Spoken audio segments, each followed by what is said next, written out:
안녕하세요. 저는 얼마 전부터 솔로 생활을 하게 된 40대 초반의 여성이에요.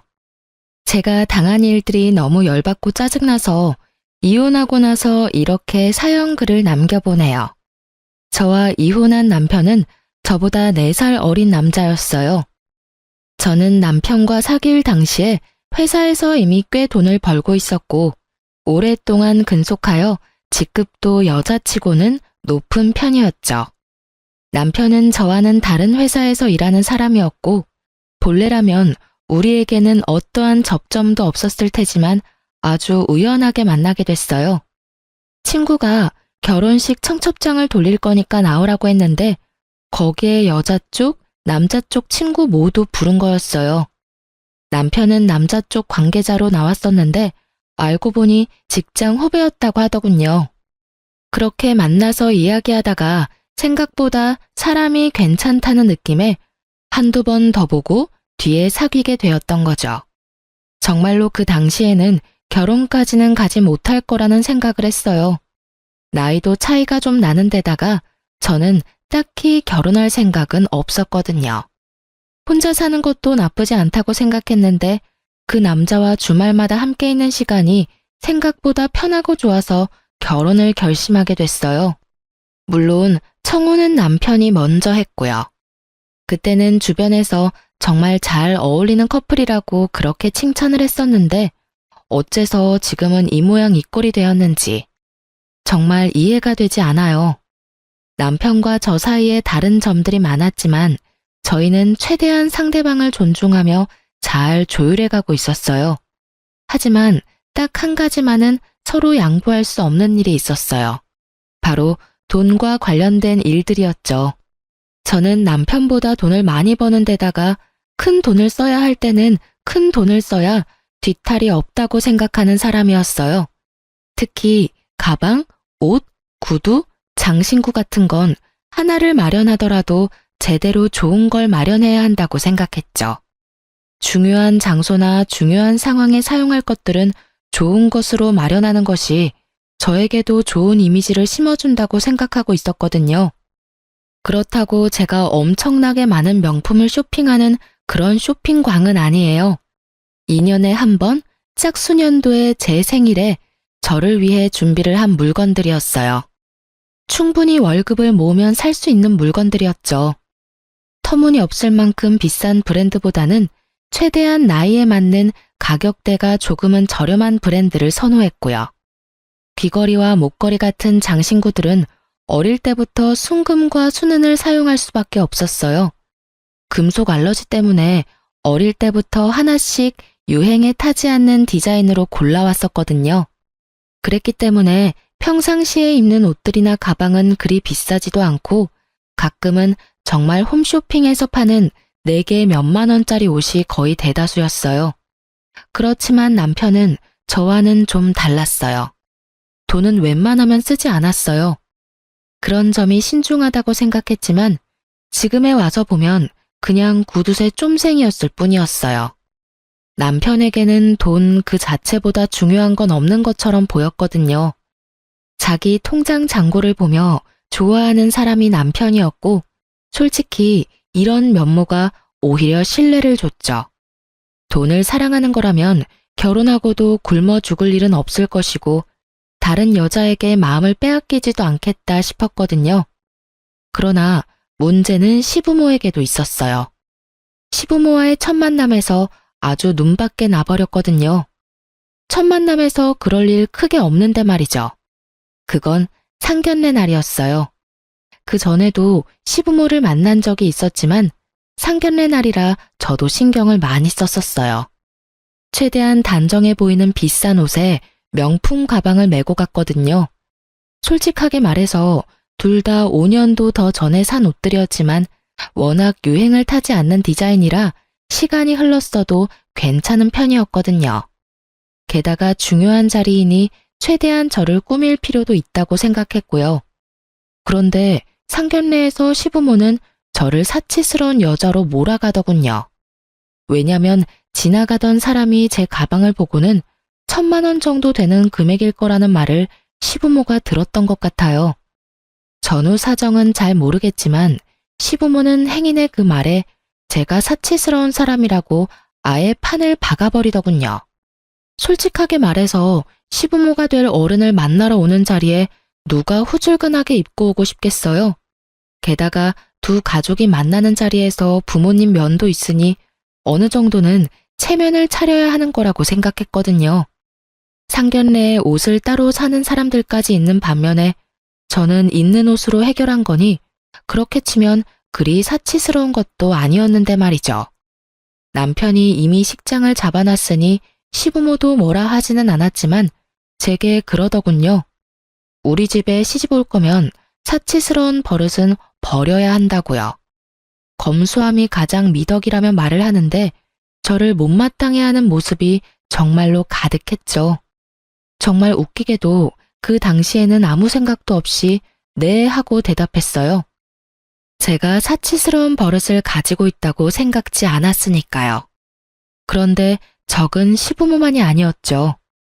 남편도 결혼을 하고 나니 제가 조금이라도 비싼 물건을 사면 제발 아끼면서 살라며 난리를 치더라고요.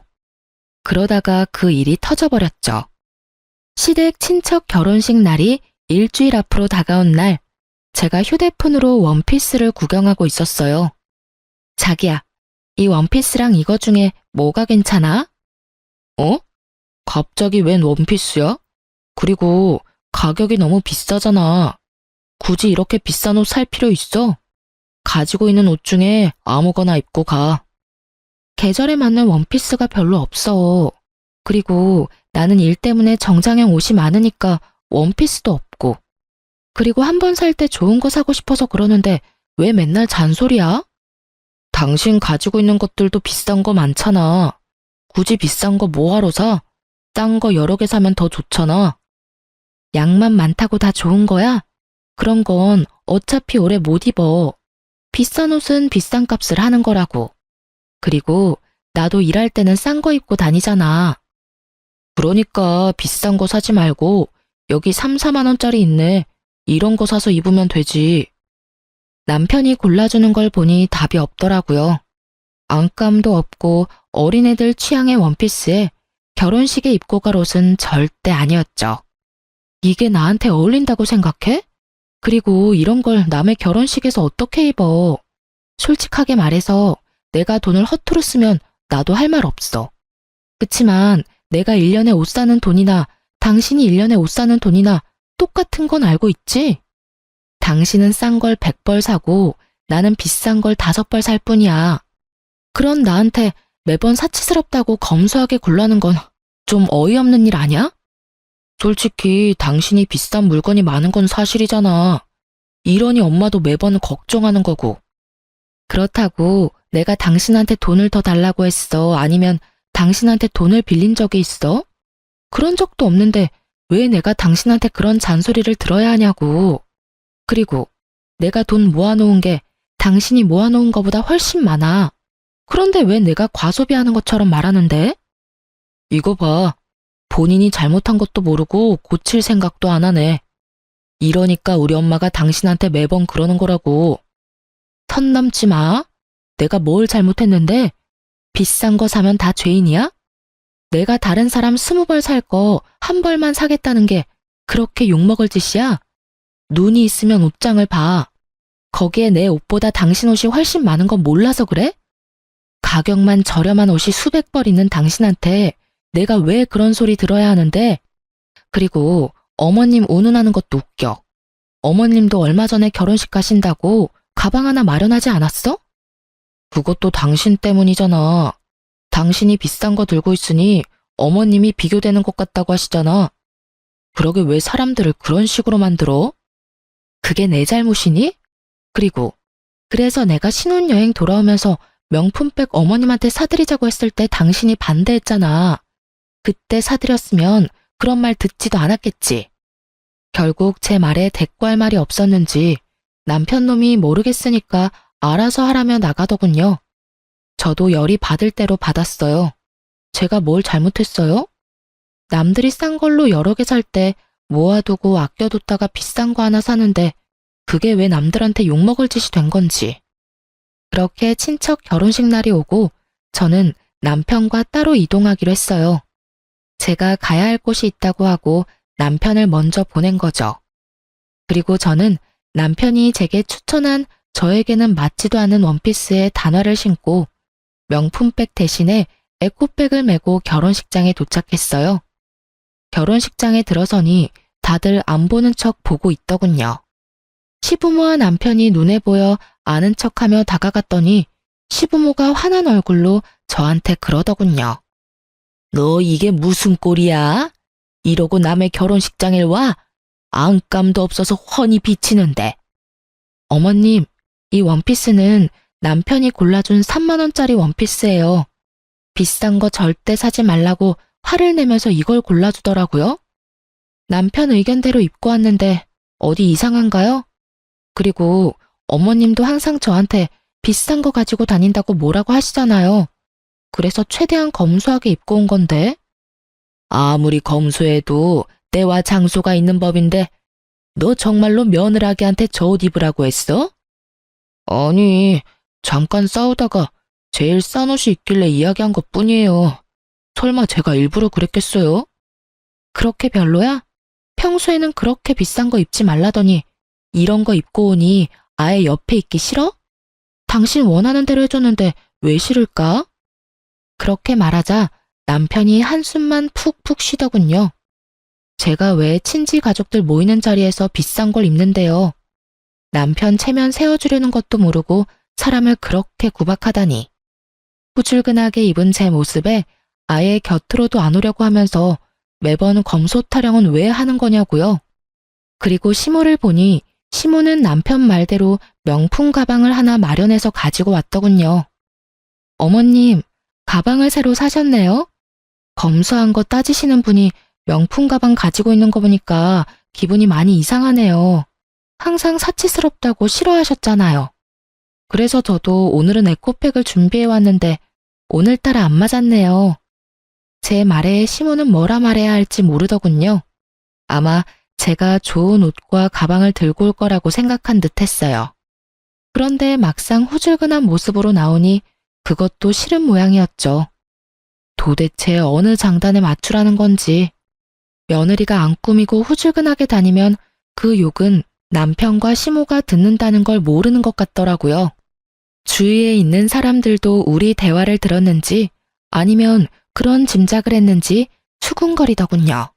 모르는 사람이 들으면 시모와 남편이 며느리를 갈궈서 저렇게 후줄근하게 입고 오게 된 줄 알 테니까요. 하긴 다를 건 없었죠. 결혼 후 내내 저를 마치 낭비벽 환자처럼 몰아가며 사치스럽게 굴지 말라며 잔소리해댔으니까요. 그런 사람들이 명품을 가지고 있으면서 아무것도 없는 며느리 혼내는 걸로만 보일지도 모르죠. 아니면 불쌍한 며느리만 아무것도 가지지 못한 것처럼 보일 수도 있고요. 결국 시부모는 주변에서 한 소리 듣게 됐죠. 그리고는 그 뒤로는 사치니 검소니 그딴 소리 안 듣게 됐어요. 결혼식에서는 사진도 못 찍게 하는 바람에 가족 사진도 못 찍었죠.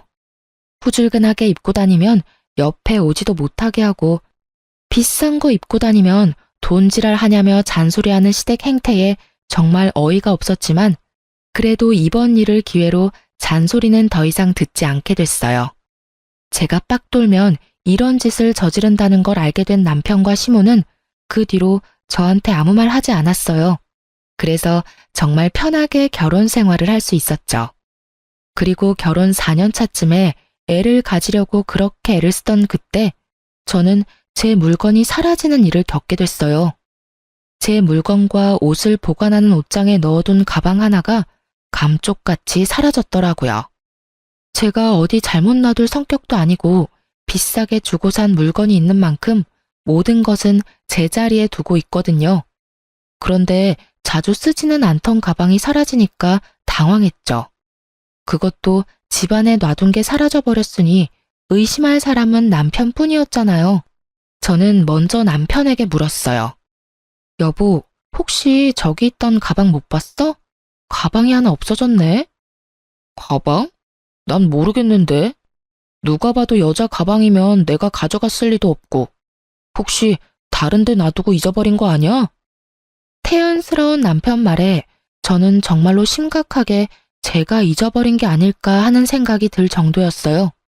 그렇지만 아무리 생각해도 다른 데 놔둔 생각이 들지는 않아서 현관 앞을 비추는 홈캠을 뒤져봤어요. 그 홈캠은 결혼 초에 달아놓은 건데 당시 근처에 도둑이 많이 들어서 입구를 비추는 홈캠을 달아놨던 거예요. 그리고 달아두고는 항상 잊고 있던 것이기도 했고요.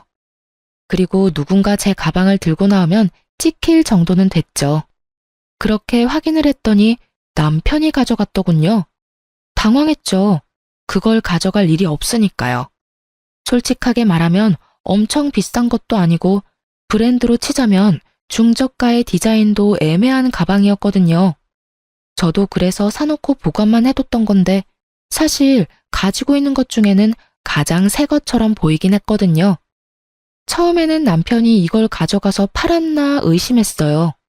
워낙 돈 좋아하는 남자이기도 하고 이렇게 새 것처럼 보이는 걸 가져갔으니. 하지만 굳이 가져갈 거면 더 비싼 게 있는데 왜 그걸 가져갔나 싶은 마음도 있었거든요. 아니면 시모에게 갖다 줬나 싶었는데 그건 또 아니었어요. 애매모호한 상황에 남편을 의심하는 것도 좀 그렇고 하나 정도는 용서해주겠다는 생각을 하면서 일단 제가 가진 물건들 중 비싼 건 다 친정으로 옮겨놨어요. 그리고 원래 있던 자리에는 가짜 물건들만 채워넣었죠. 남편이 계속 이런 일을 할지 하지 않을지도 알아내야 했지만 그 이상으로 제 물건들 중에 더 비싼 물건을 잃어버리고 싶지 않아서 선택한 방법이었어요. 그렇게 한 달이 지났는데 물건들은 그대로였어요. 그래서 저는 남편에게 차라리 물어보고 다시 진품을 가져올까 하는 생각을 했죠. 그런데 그 생각을 한 저녁에 집에 왔더니 제 물건이 또 없어졌더군요. 도금된 팔찌와 목걸이였죠. 어차피 사용하지 않는 물건이었지만 도대체 이것들이 어디로 가는지는 궁금했어요. 남편이 팔았나? 그것도 아니면 누구에게 줬나? 온갖 생각이 들었죠. 그래서 남편에게 이야기하겠다는 생각을 일단 접고 일단 남편 뒤부터 캐기로 했죠. 쓰지 않고 모아뒀던 연차를 몰아쓰고 일주일을 내리 남편 뒤만 쫓았어요. 친구 차 빌려서 내심 안 들키도록 주의해서 쫓았는데 처음에는 남편이 아무런 행동도 안 하더군요. 그래서 제가 너무 예민했나 싶었는데 5일째 되던 날 딱 꼬리를 잡았죠. 남편이 웬 여자와 밖에서 만나는 걸 발견했거든요. 제가 한 번도 다녀본 적 없는 장소였고 남편도 제가 본 적 없는 옷을 입고 있더군요. 만약 스쳐 지나갔다면 남편인지 못 알아봤을 거예요. 두꺼운 뿔테 안경까지 쓰고 있으니 정말 딴 사람 같았거든요. 그리고 상간녀를 살피는 순간 남편이 제 물건을 어디에 사용했는지 알 수 있었죠. 그 여자의 어깨에는 제 가방이 자세히 살펴보니 팔찌와 목걸이도 이미 목과 팔에 있더군요. 순간적으로 화가 확 올랐어요. 저한테 왜 이런 일이 벌어져야 하는지 정말 눈앞이 캄캄하더군요. 분노와 답답함으로 아무것도 못하겠더라고요. 그날은 사진과 동영상을 찍고는 온몸에 화가 뻗쳤는지 몸살 기운이 있어 집으로 돌아왔어요. 거의 몸져 누워있는데 자정이 다 돼서야 남편이 집으로 들어오더군요. 증거를 더 모을 때까지 남편에게 제가 알고 있다는 걸 알리기 싫어서 겨우 말을 꺼냈는데 생각보다 더 뾰족한 목소리가 나와버렸어요. 당신 도대체 어디 있다가 이제 오는 거야? 친구 좀 만나고 왔어. 왜 이렇게 기분이 나빠? 기분이 왜 나쁘냐고? 아픈데 남편이라는 사람이 들어오지도 않고 연락도 안 되니까 짜증난 거지. 어디가 아픈데? 몰라. 결국 제가 더 열받아서 열이 올라서 남편을 내버려두고 방으로 들어와 이불부터 푹 뒤집었었어요. 그런데 남편 놈 마음이 바뀐 게 티가 여기서 나더라고요. 그전에는 제가 아프다고 하면 죽이며 약이며 챙겨주기 바쁘던 남편이 다음 날이 되어도 다다음 날이 되어도 제게 관심 하나 없더군요. 아프냐고 묻지도 않더라고요. 거기서 제 인내심은 뚝 끊어졌죠. 그 여자에게 잠깐 홀릴 수는 있다고 생각해요. 잠시 눈이 갈 수 있지. 그래도 제게 돌아오기만 한다면 받아줄 생각이 있었지만 아예 저는 뒷전이고 그 여자가 우선인 모습을 보니, 그리고 그걸 숨길 생각도 못할 정도로 빠져있는 걸 보니 이건 그냥 한순간의 바람이 아닌 것 같더군요. 결국 저도 참지 못하고 남편에게 추궁하기 전에 그 상간녀부터 아작을 내기로 결심했어요. 저는 제일 비싸고 좋은 물건들로 한껏 치장한 뒤에 상간녀를 만나러 갔어요. 사실 그 여자 집과 회사는 이미 파악해 놓은 상태였거든요. 집에서 나오는 상간녀에게 말을 걸었어요. 어딜 그렇게 바쁘게 가요? 저희 남편 만나러 가요? 그렇게 이야기하자 상간녀 얼굴이 확 굳으면서 저를 확인하더군요. 그리고는 제가 걸친 것들을 보고서는 얼굴이 확 일그러지더라고요. 그게 무슨 소린지 다 알고 왔어요. 당신 내 남편이랑 바람 피우는 거. 그래서 언제까지 이 짓 할 거예요? 뭘요? 알고 왔으면 뭐요? 언제까지 이 짓 할 거냐고요? 당연히 오빠가 저한테 마음 있는 동안은 계속되지 않겠어요? 뾰족한 말로 말하는 상간녀는 무척 당당했죠. 저를 보고 무슨 생각이 들었는지는 모르겠지만 굉장히 공격적이고 당당한 모습에 저도 살짝 당황했거든요. 미쳤어? 아가씨, 뭘 모르나 본데 와이프 있는 남자랑 바람 피우면 그건 범죄야. 간통죄는 폐지됐어도 상간녀 소송까지 안 되는 건 아니거든? 나는 당신한테 상간녀 소송 걸 거고 그걸 내 남편이 대신 내줄 거라는 기대는 안 하는 게 좋을 거야.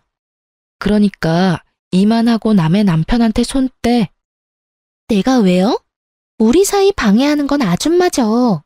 어디가 얼마나 못났으면 남편한테 사랑조차 못 받고 버림받았으면 여기가 어디라고 당당하게 따지러 와요? 다 당신이 못나서 생긴 일인데 저한테 따지지 말고 당신 남편한테 따지세요. 헤어진다고 하면 헤어지고 아니라면 아닌 거죠. 오빠가 저를 바라는 동안에는 저도 오빠 만날 거예요.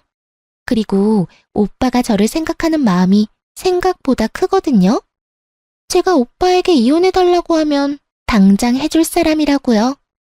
기세가 등등하다는 말이 이런 말이겠죠. 본처를 앞에 두고도 상간녀가 저렇게 당당한 건 세상이 말세라서 그런 걸까요? 아니면 전연이 그런 싸가지 없는 년이라서 그런 걸까요? 정말 오만 가지 생각이 오갔어요. 그래서 상간녀에게 말해줬죠. 아주 기세가 등등하네. 남의 남자 꼬셔서 나쁜 짓 하고 있는 주제에 뭐가 그렇게 당당해? 그리고 알고 있는지 모르겠지만 우리 남편이 너한테 준 물건 있지? 지금 착용하고 있는 팔찌랑 목걸이 그리고 가방. 그거 싹 다 내 물건이고 나는 도난당한 물건 찾다가 남편 바람까지 찾게 됐어. 그리고 하나 말해두는데 네가 받은 물건들은 다 짝퉁이야. 그 남자가 준 거 싹 다. 그리고 너도 짝퉁이고. 죄송하다고 빌어도 모자랄 판에 뭐? 지금 이판사판이다 이거지? 이렇게 되면 나도 못 참아. 너랑 우리 남편 둘이 잘 되는 꼴 내가 가만 보고 있을 줄 알고? 너희들 있는 곳곳마다 쫓아다니면서 불륜이라고 소문내줄게. 어디서도 환영받지 못하도록 해줄 자신 있으니까 원하면 붙어봐. 명예훼손?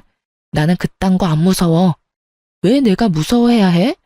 잘못은 너희들이 지었잖아. 제 말에 상간녀가 얼굴이 벌겋게 달아올랐더군요. 이제 와서 새삼스레 부끄럽다는 감정을 느낀 건 아닐 테고 아마 나름대로 화가 났나 보더라고요. 저한테 그런 소리 듣는 게 짜증났을 수도 있죠.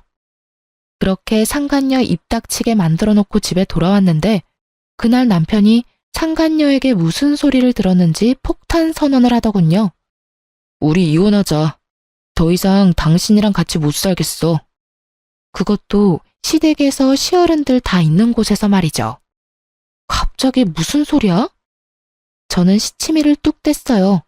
남편이 시부모 눈치를 보더니 그러더군요. 모르는 척 하지 마. 다 알고 있잖아. 이야기 다 들었어. 그 사람하고 한바탕 했다면서? 그 말에 반문한 건 제가 아니라 시부모였어요. 무슨 말이야? 너희가 이혼이라니? 그렇게 됐어요, 어머니. 이 사람 사치가 너무 심하고 저랑 성격도 안 맞는 것 같아서 이혼하고 싶어요.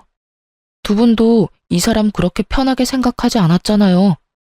집에 있으면 돈을 너무 많이 써서 같이 살기 불안할 정도예요. 기도 안 찼어요. 누가 돈을 많이 썼다고 저러는지. 게다가 실제 이혼 원인이 그게 아님에도 그걸로 밀어붙이려는 남편을 보니 구토가 나올 정도였죠. 성격?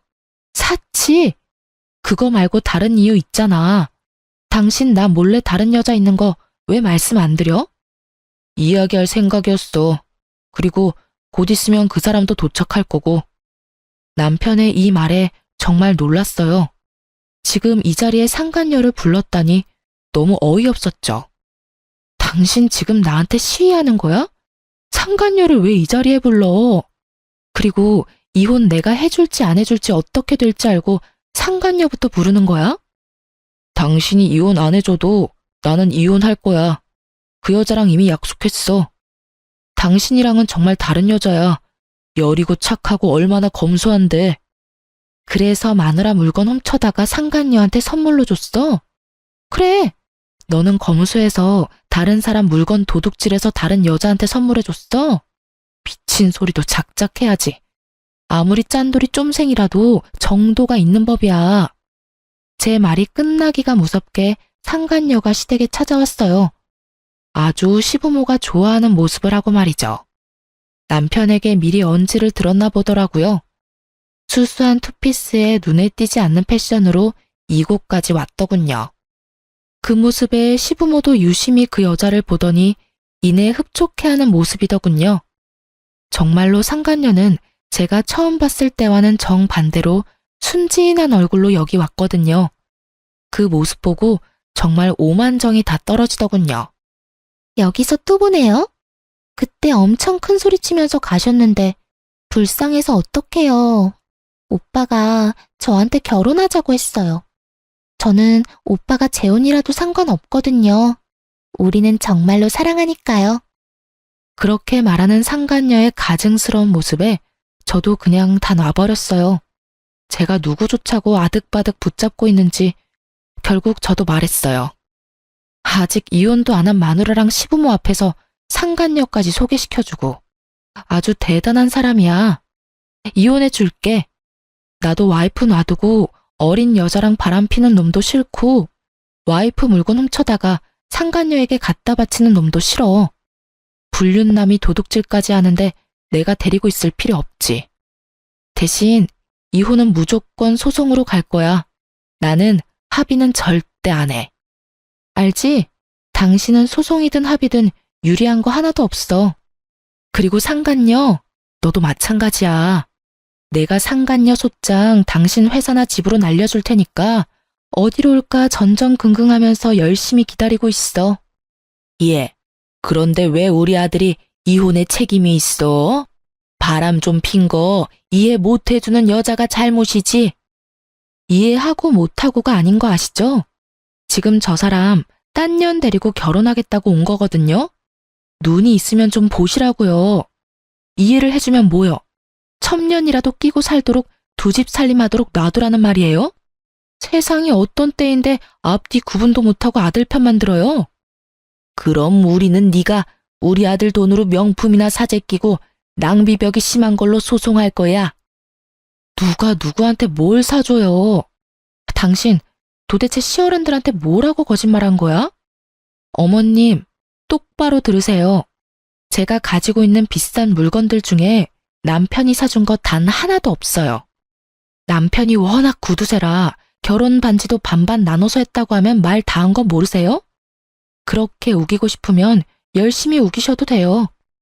어차피 저는 제가 산 물건들 카드값이며 현금 영수증이며 다 제 돈에서 빠져나간 거 증명 가능하니까요. 미친놈이 불륜에 도둑질만 한 줄 알았더니 부모 상대로 거짓말까지 해? 네가 사람 새끼냐? 짐승 새끼도 이딴 짓은 안 할 거야. 제 말에 시부모는 꿀먹은 벙어리가 됐어요. 그리고 남편 놈도 당황하고 있었죠. 막판에 자기가 한 거짓말이 들통날 줄은 몰랐나 봐요. 그리고 그간의 시부모가 저의 사치를 탐탁치 않게 생각한 것도 이제야 그 이유가 명확해졌죠. 시부모님은 제가 남편 돈으로 사치한다고 생각하셨던 모양이에요. 남편이 그렇게 말해줬으니 그렇게 철석같이 믿고 있었던 거죠. 그렇지만 그게 거짓말이었다는 걸 알게 되니 그간 저한테 한 짓들이 새삼 민망했던 모양이에요. 아무 말 없이 남편과 저만 번갈아 보며 쳐다보더군요. 그리고 저는 남편 새끼 옆에서 조신 떨고 앉아있는 상간녀에게 말해줬어요. 한 가지만 더 말해줄게. 잘 들어? 저 남자가 너한테 무슨 말 했는지는 모르겠지만 난 저 남자랑 살면서 생활비 한 푼 안 받았어. 왜냐고? 내가 돈을 저 남자보다 더 많이 벌고 있거든. 그러니까 사실은 내 돈으로 그 집에서 생활하고 있었던 거나 다름없거든? 이것마저 증명하면 법원에서 뭐라고 판결할지는 알지? 그리고 이 이야기는 너한테도 지극히 안 좋은 이야기지. 너는 나보다 못 버는 것 같은데 남편한테 한 푼도 돈을 못 받을 거거든. 그리고 내가 너한테 상간녀 소송할 건데 그 비용도 다 네 돈으로 내야 한다는 이야기고. 저 남자가 줄 리가 없거든. 하긴 모르지. 사랑하는 여자가 생겼는데 그거 하나 안 내주겠어? 와이프 버리고 상간녀랑 결혼하는데 그 정도는 당연히 남자가 해줘야지.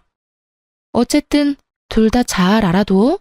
나는 내 몫은 어떻게든 가져갈 참이고 만약 너희가 안 주면 법적으로 압류를 진행해서라도 가져올 생각이야. 그러니까 둘이서 잘 짱구 맞대서 이야기해봐. 상간녀가 못 믿겠다는 표정을 짓고 있더군요. 하긴 믿든 안 믿든 상관없죠. 저는 사람은 변하기 어렵다고 생각하거든요. 남편 놈 구두쇠 기질이 여자 한 명 잘못 만났다고 바뀔 리 없죠. 게다가 제 물건 도둑질해서 상간녀에게 선물해 준 걸 보면 더더욱 상간녀에게 돈 드리고 싶어 하지 않는 모양이고요. 당신 무슨 말을 그렇게 해? 내가 이 사람한테 그런 짓을 할 리 없잖아. 당신이랑은 다른 여자라고. 이 여자는 소중하게 대해줄 거야. 남편의 말에 상간녀가 내심 안심하는 표정을 짓더군요. 말이면 뭔들 못해요. 영원히 사랑하겠다고 해놓고는 상간녀랑 바람피고 있는 놈인데요. 거짓말이 한 번 어렵지 두 번은 얼마나 쉬운 일인지. 눈 하나 깜빡 안 하고 거짓말하는 얼굴 보니 진짜 웃기지도 않았어요. 그래. 상간녀한테는 그런 짓 안 하고 와이프한테는 그런 짓 하는 거면 상간녀가 와이프 되면 똑같이 그런 짓 하려는 거 아니야? 당신이 얼마나 구두쇠인지 내가 잘 아는데. 뭐 됐어. 나는 이미 내가 하고 싶은 이야기 다 끝냈으니까. 할 말 있어? 다른 할 말 없으시죠? 나는 당신 말 절대 안 믿어요. 오빠랑 헤어지기 전에 나랑 오빠 사이 이간질하려고 그런 거짓말하는 거 내가 모를 줄 알고? 졌으면 진 사람답게 꼬리 말고 도망이나 치라고요. 여기서 초치지 말고. 저는 바락바락 우기는 상간녀를 보며 한숨을 푹 쉬었어요. 말해줘도 모르는 저 멍청한 년에게 뭐라고 이야기해야 좋을지 모르겠더군요. 그래, 내가 이렇게 친절하게 설명해줬는데도 못 알아듣겠다 이거지? 뭐, 괜찮아. 머리가 나쁘면 몸이 조금만 더 고생하면 되지. 잘 봐. 불륜남, 도둑놈, 거짓말쟁이인 저 남자가 네가 데려갈 물건의 실체야. 예쁘고 행복하게 살아. 남의 남자 뺏은 더러운 년아. 제 막말에 상간녀 얼굴이 빨개지더군요. 저는 상간녀 앞에 있던 시모에게도 한마디 했어요. 어머님, 모르는 것도 죄라고 여태껏 자식이 저런 놈인지도 모르고 믿었던 거 생각하니 참 민망하시죠? 여태껏 저한테 빌부터 산 게 바로 당신 자식이세요. 그리고 오늘부로 반납할 테니까 앞으로는 더 이상 만나고 싶지 않네요. 뭐 며느리 그렇게 마음에 들어하지 않았는데 마음에 쏙 드는 여자가 와서 다행이죠. 저보다 돈을 훨씬 덜 벌어도 남편 내조만 잘하면야 걱정할 거 하나도 없겠네요. 잘 지내세요. 잠깐만 기다려봐라. 너 정말로 그 물건들 우리 아들 돈으로 산 거 아니니? 네, 제가 돈을 더 잘 버는데 제가 왜 그걸 사달라고 해요? 남편은 알아서 자기 돈 자기가 쓰고 있고 저희는 경제권 합치지도 않았거든요. 그런데 제가 산 물건을 자기가 사준 것처럼 말하니 어이가 없잖아요. 1,000만 원 넘는 물건을 남한테 사달라고 하는 것도 웃기고 내 능력만 되면 내가 사는 게 맞는 거고요.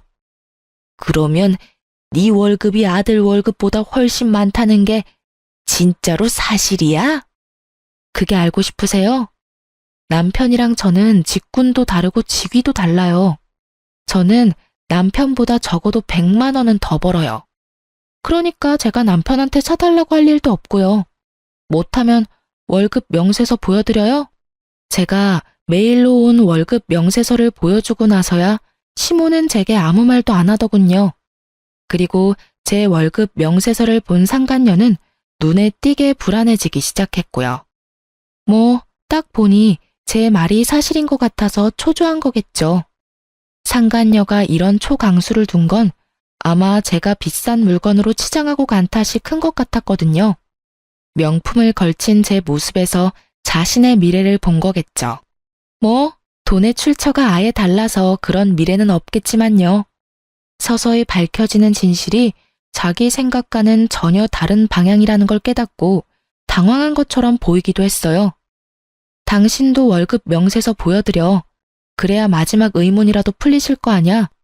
당신이 나를 이날 이때까지 남편 돈으로 사치나 부리는 여자로 만들어놨는데 마지막 오해는 풀도록 만들어드려야지. 그래야 어른들도 내가 왜 이렇게 발악하는지 잘 알겠지? 제 말에도 남편은 별 반응 없더군요. 시부모는 이미 남편 월급 수준을 아는 모양이었고 상간녀도 그런 모양이었어요. 상간녀는 남편이 아무것도 부정하지 않자 더 당황한 모습이었죠. 남편이 엄청나게 잘 벌어서 마누라한테 명품 사준 거라고 착각하고 있었을 테니까요. 정작 그 남편 새끼가 결혼 반지마저 반띵하는 완전 쫌생이 대장이었다는 걸 깨닫고 나니 지금 이 자리에 잘못 온 건 아닐지 걱정하고 있는 것 같았어요. 와이프에게 돈을 쓰기는커녕 와이프 물건 훔쳐다가 상간녀에게 선물하는 쓰레기가 자신이 빼앗은 남자라는 게 믿기지 않는 것처럼 보이기도 했죠. 저는 상간녀를 아래 위로 쳐다보며 친절하게 말해줬어요. 이 정도로 검소한 사람이면 다행이네요. 이 사람이 엄청난 구두쇠의 쫌생이거든요. 돈 한 푼 건드리는 것도 벌벌 떠는 남자 옆에서 잘 살아요. 그리고 고마워요. 이런 남자 데리고 가줘서요. 이번 기회 아니었으면 평생을 고생했을 테니까요. 당신한텐 엄청 화내긴 했지만 가만히 생각해보면 당신이 저 남자 데려가줘서 제가 자유의 몸이 되는 거니까 그것만큼은 고맙다고 생각해요. 그럼 잘 살아보세요. 그렇게 저는 시댁에서 나왔어요. 정말 속이 어찌나 시원하던지. 남편 놈의 행동을 모조리 알려주고 나니 진짜 마음이 너무 편했어요. 제가 받고 있던 오해도 다 풀려버렸으니 더할 나위 없었고요. 그렇게 저와 남편은 빠르게 이혼하게 됐어요. 애가 없다는 건 정말 다행이었죠. 애라도 있었으면 정말 5kg라도 그 여자랑 남편 회방 놓고 마음 다 뜬 남자랑 같이 살아야 했을지도 모르거든요. 하긴 제 성격상 그렇게 살지는 않았겠지만 그래도 아이라는 존재는 그만큼 큰 비중을 차지하고 있잖아요. 없으니 좀 더 홀가분하긴 했죠. 그렇게 이혼하자마자 상간녀와 전 남편은 결혼식부터 준비를 하더군요. 상간녀 메신저에 내내 결혼식에 대한 소식이 날마다 올라왔어요. 하지만 역시나 문제가 곳곳에 보이긴 하더라고요. 상간녀는 무조건 호화롭고 비싼 결혼식을 하고 싶었던 모양이에요. 그렇지만 남편 쪽은 재혼인데다가 그렇게 크게 해서 득볼 게 하나도 없잖아요. 그래서 그것 때문에 시부모와 상간녀가 몇 번이나 부딪힌 모양이었어요. 게다가 그 기준은 제 결혼이었거든요. 저는 우리 집안 첫 결혼이어서 부모님이 힘을 좀 많이 쓴 편이었거든요. 그래서 호화롭게 치를 수 있었지만 이쪽은 그럴 여력이 없었어요. 그런데 그 와중에 상간녀가 시부모에게 1,000만 원이 넘는 명품 가방을 해달라고 요구했다고 하더군요. 그 소식 듣고 정말 상간녀가 미쳤나 싶었는데 상간녀 쪽에서는 또 잘못된 정보를 알고 있었던 모양이었어요. 제가 가지고 있는 가방 중에 제일 비싸던 가방이 시댁에서 예물로 준 거라고 알고 있더군요. 저희는 아무것도 주고받은 것 없이 식을 진행했는데 도대체 누구한테 그런 거짓말을 들은 건지. 시부모가 그 이야기 듣고 뒷목 잡고 쓰러졌다니 아마 전 남편이 거짓말한 게 틀림이 없겠죠. 결국 그것 때문에 집안에 한바탕 난리가 났었다고 하더군요. 저는 솔직히 상간녀의 그런 모습을 짐작했어요. 그렇기에 남편과 편히 헤어진 것이기도 하고요. 상간녀는 아예 명품에 대한 집착이 장난 아니었거든요. 아마 전 남편이 제 물건에 손댄 것도 상간녀가 그런 물건을 좋아하니까 손을 댄 거였을 거예요. 그렇게 명품만 고집하는 여자가 구두쇠랑 결혼하면 잘 될 리가 없잖아요.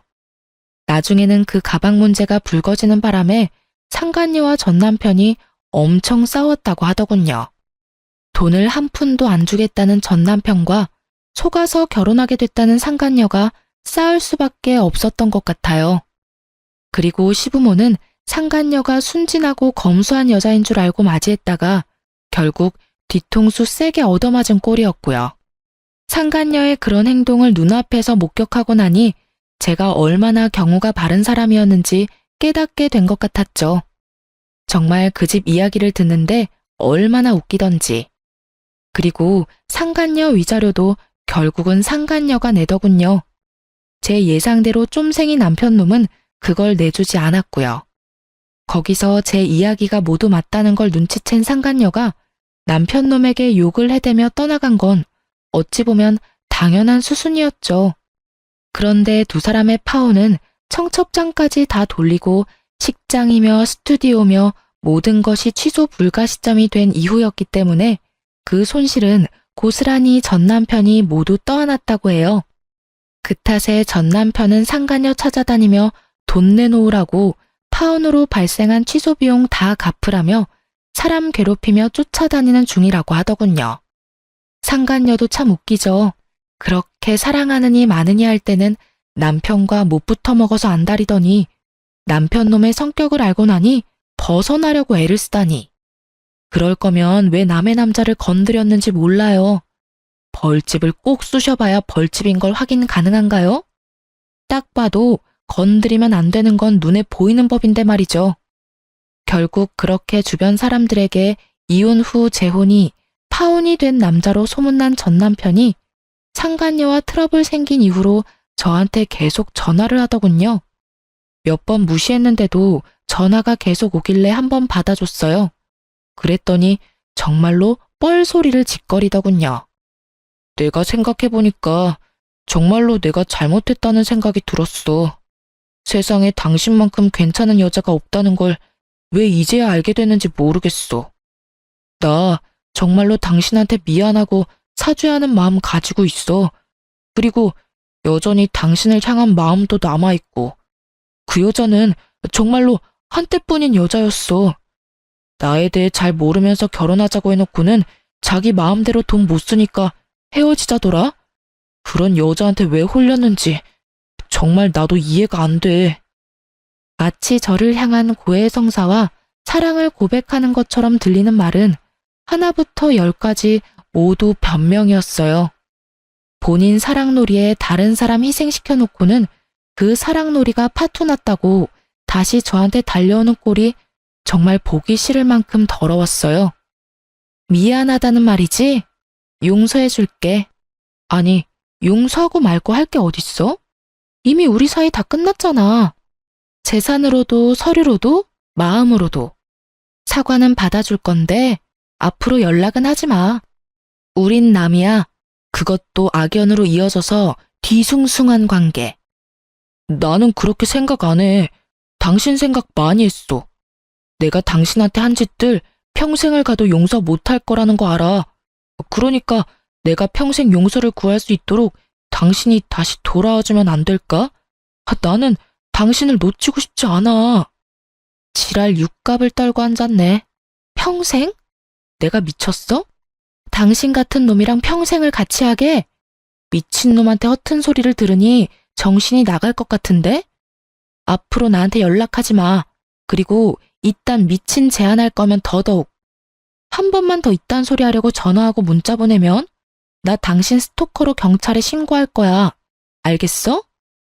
결국 제게서 느껴지는 살벌한 느낌에 그놈이 재빨리 전화를 끊더군요. 마누라 물건 상간녀에게 갖다 바치는 쫌생이 구두쇠 새끼는 거르는 게 답이거든요. 이렇게 글로 풀어보니 답답한 마음도 좀 편해지네요. 아직도 이때 생각하면 분노가 부글부글 하거든요. 있고 안 있고의 문제가 아니잖아요. 제 인생의 하나뿐인 결혼을 망친 놈인데. 쉽게 용서하는 것도 힘들고 잊는 것도 힘든 일이죠. 그렇지만 이번 사연글을 쓰고 나서는 조금씩 지워보려고 노력할 거예요. 이런 일에 질질 끌려다니는 것도 성질에 안 맞고 전 남편을 그냥 없던 사람으로 만들고 싶은 기분이거든요. 그렇게 조금씩 잊혀졌으면 좋겠다는 심정으로 글을 썼어요. 읽어주신 분들에게 감사의 마음을 전합니다.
결혼에 대해선 따로 뭘 할 것이 없더라고요.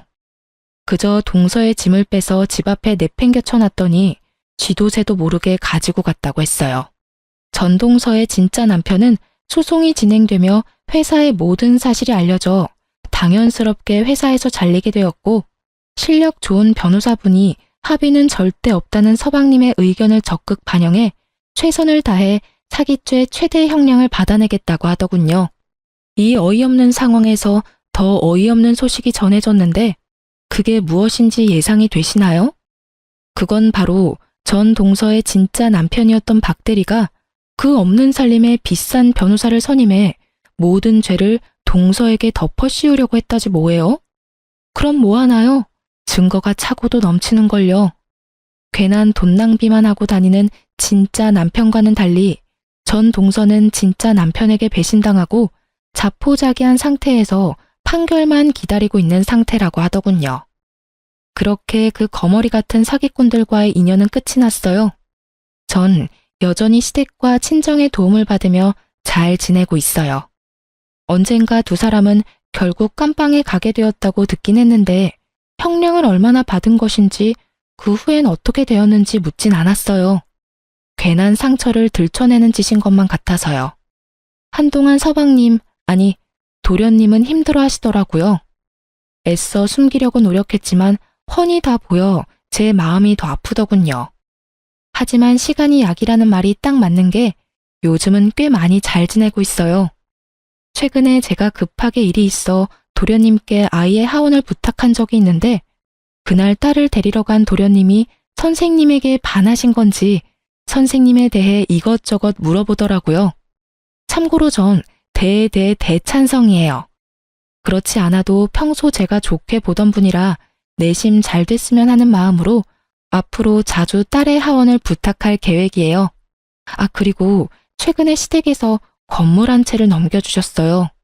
전 너무 과하다며 이미 받은 것이 너무 많다며 거부했지만 어머님이 이렇게 말씀하시더라고요. 첫째야, 내가 이번 일 겪으면서 느낀 바가 많아. 내 생각 같아선 언제까지나 네가 우리 가족이고 그 사실은 변함없을 테지만 또 사람 일이 어떻게 될 줄은 모르는 일이지 않니? 그리고 어차피 이 건물은 너한테 주려고 했던 거였어. 이왕 줄 거 조금 더 일찍 주는 것뿐이니 받아주려무나. 어떻게 되기는요. 희은이가 있는데 죽을 때까지 가족이죠. 그렇게 생각해주니 고마워. 너 내가 했던 말 기억하지? 혹시나 좋은 사람 생기면 새 출발하라는 말. 나도 그렇고 네 아버지도 그렇고 우린 네가 좋은 사람 만나서 다시 사랑받으면서 살았으면 좋겠어. 혼자 긴 여생을 살아가는 건 너무 외롭지 않겠어? 그러니 너도 좋은 사람 있으면 연애도 하고 연애하다 이 사람이다 싶으면 결혼도 해. 알겠지? 건물은 잘 챙겨뒀다. 희은이 공부도 시키고 너 결혼하게 되면 결혼 자금으로도 쓰려무나. 이렇게까지 챙겨주시는데 더는 싫다고 할 수도 없는 노릇이길래 못 이기는 척 받아뒀어요. 어머님이 계속 말씀하시니까 문득 결혼 생각을 다시 해보게 되었어요. 그런데 글쎄요. 앞으로는 어떻게 될진 모르겠지만 아직까진 결혼 생각이 전혀 없네요. 아직은 하늘에 있는 남편만큼 다른 사람을 사랑할 자신이 없는 거 있죠? 그저 딸아이와 함께 행복하게만 살아가려고요. 이로써 저의 시댁 이야기는 끝이 났습니다. 긴 사연 들어주셔서 감사합니다.